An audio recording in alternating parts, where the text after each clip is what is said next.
শীতকাল মানেই জমজমাট খাওয়া দাওয়া, তাই তো আজকে আপনাদের কাছে গরমা গরম ফুলকপির তরকারি নিয়ে হাজির হয়ে গেলাম। হ্যালো ফ্রেন্ডস, দেবী কিচেনে আপনাদের সকলকে স্বাগত। আমি আজকে আপনাদেরকে রুই মাছ দিয়ে ফুলকপি রান্না করে দেখাবো। আর এই রান্নাটা এতটাই টেস্টি হয়েছে আপনারা না দেখলে বুঝতেই পারবেন না। তো তার জন্য আমি দুটো ফুলকপি নিয়েছি আর দুটো আলু নিয়েছি। এখন এগুলিকে ভালো করে কেটে ধুয়ে নিয়ে এসেছি।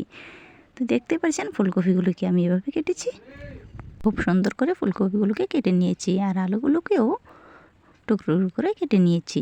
তারপর চলে গেলাম মশলার কাছে। দেখুন এখানে আমি দুটো টমেটো নিয়েছি 4-5টা কাঁচা লঙ্কা, দিয়ে দিলাম 2-3টে শুকনো লঙ্কা আর আদা 3-4 টুকরো ভালো করে পেস্ট করে নিয়ে এলাম। এখন এই মশলাগুলোর সাথে আরও কিছু মশলা আমি অ্যাড করবো। তো দেখুন আমি এখন এই মশলাটাকে একটা বাটিতে ঢেলে দিলাম, তারপর বাকি মশলাগুলোকে অ্যাড করছি। তো দেখুন এখানে দিয়ে দিলাম 1-1.5 চামচ ধনে গুঁড়ো আর 1 চামচ জিরে গুঁড়ো, হলুদ গুঁড়ো দিয়ে দিলাম 1 চামচ। এখন ভালো করে মশলাটাকে মিশিয়ে নিচ্ছি। তারপরে চলে যাব আবার গ্যাসেতে এখন কড়াই বসিয়ে দিলাম। দেখুন কড়াইতে দিয়ে দেব তেল। এখন তেলটাকে একটু নাড়াচাড়া করে নেব। তেলটা যখন গরম হয়ে যাবে এখন এর মধ্যে আমি ফুলকপিগুলোকে অ্যাড করে দেব। দেখুন এখন ফুলকপিগুলোকে একটু ভেজে নিচ্ছি। তার আগে আমি আপনাদেরকে একটা কথা বলে রাখি, ফুলকপিগুলোকে কিন্তু আগে নুন জল দিয়ে ধুয়ে নিতে হবে, কেননা ফুলকপির মধ্যে কিন্তু অনেক ধরনের পোকামাকড় থাকে। সেই জন্য নুন জল দিয়ে ধুয়ে রাখলে তাহলে আর ফুলকপির মধ্যে কোনো দোষ থাকে না। তো দেখুন আমি ফুলকপিগুলোকে তেলের মধ্যে দিয়ে লবণ হলুদ দিয়ে ভালো করে একটু ভেজে নিচ্ছি। এখন আমি ঢাকনা দিয়ে রাখবো 2 মিনিটের জন্য। 2 মিনিট পর ঢাকনাটা তুলে আমি আপনাদেরকে আরও একবার নাড়াচাড়া করে দেখাচ্ছি। তো এরকম করে কিন্তু আমি ঢাকনা দিয়ে 2-3 বার করে ভেজে নেব।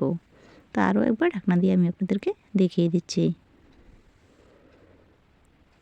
তো দেখুন বন্ধুরা আরও 2 মিনিট ঢাকনাটা দিয়ে ভালো করে ভেজে নিচ্ছি। তো এরকম অবস্থায় কিন্তু আমি নামিয়ে নেব। হালকা একটু কালার চলে এসেছে, তো আমি সবগুলো ফুলকপি নামিয়ে নিয়েছি। এখন কড়াইতে আমি আবারও কিছুটা তেল দিয়ে দিলাম, তারপর বাকি আলুগুলোকেও তেলে ভেজে নেব। দিয়ে দিলাম লবণ আর হলুদ গুঁড়ো। এখন আলুগুলোকে একটু লাল লাল করে ভেজে নেব। যেহেতু আমি আলুগুলোকে সিদ্ধ করে রাখিনি তার জন্য আমি একটু ঢাকনা দিয়ে রাখবো। তো দেখুন আমি 5 মিনিটের মতো ঢাকনা দিয়ে উল্টে পাল্টে আলুগুলোকে ভেজে নিয়েছি। এখন আলুগুলোকেও আমি নামিয়ে নেব।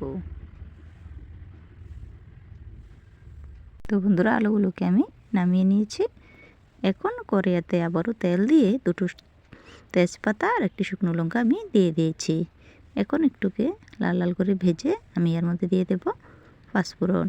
দেখুন পাঁচফোড়নটাকে ভালো করে কিন্তু ভেজে নিতে হবে। যখনই এর মধ্যে দারুণ একটা সুগন্ধি বেরিয়ে আসবে তখনই এর মধ্যে আমি মশলাটাকে অ্যাড করে দেব। তো দেখুন যে মশলাটাকে আমি পেস্ট করে রেখে দিয়েছিলাম সেই মশলাটাকে এখন আমি দিয়ে দিলাম।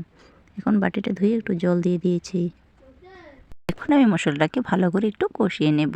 ততক্ষণই কষাতে হবে যতক্ষণ এর মধ্যে থেকে কাঁচা গন্ধটা চলে যায়। তো দেখুন উপর দিয়ে কীভাবে তেল বেশি এসেছে, তার মানে মশলাটা ভাজা কিন্তু হয়ে গেছে। এখন ভেজে রাখা আলু আর ফুলকপিগুলো এর মধ্যে দিয়ে দিলাম।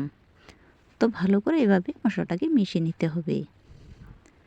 এখন এর মধ্যে আমি মিশিয়ে দেব পরিমাণ মতো লবণ। এখানে আমি 1/2 চামচ চিনি অ্যাড করেছি, তারপর লবণটা দিয়েছি। তারপর একটু নাড়াচাড়া করে একটু মিশিয়ে নিচ্ছি। তো এভাবে যদি আপনারা রান্না করেন আশা করি খুবই ভালো লাগবে খেতে। তো এখন কিছুক্ষণ মিশিয়ে নেওয়ার পর এখানে এর মধ্যে আমি জল অ্যাড করব। এখানে কিন্তু আমি গরম জল অ্যাড করছি।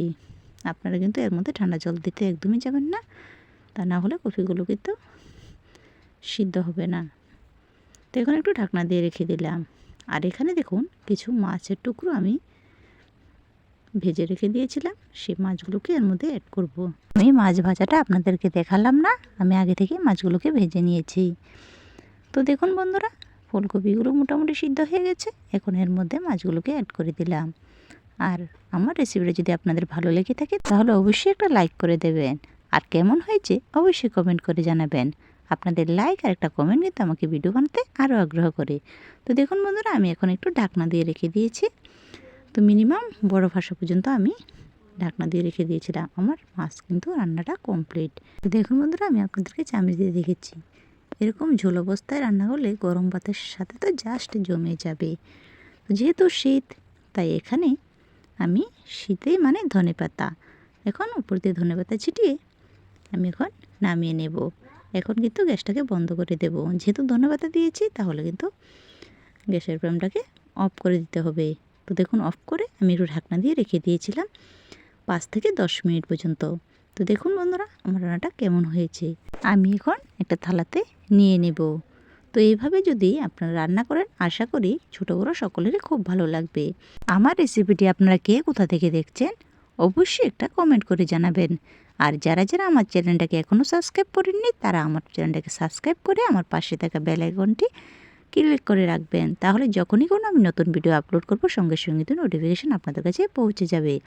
তাহলে বন্ধুরা আজকের জন্য এই পর্যন্তই। দেখা হবে নেক্সট ভিডিওতে। সকলে ভালো থাকবেন, সুস্থ থাকবেন।